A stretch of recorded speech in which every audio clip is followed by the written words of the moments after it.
You ask Tiger to solve. This deals with linear equations with one unknown. The final result is a equals 12. Let's solve it step by step.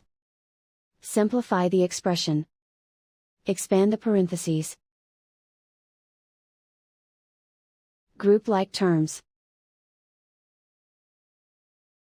Simplify the arithmetic. Expand the parentheses. Simplify the arithmetic.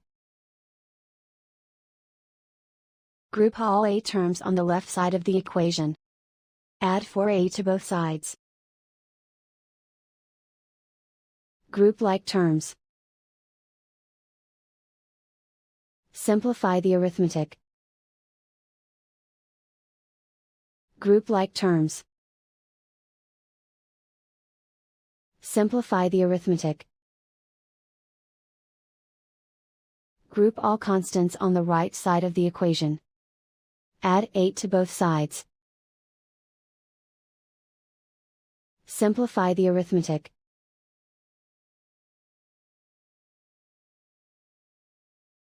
Convert the a into a positive number. Multiply both sides by -1.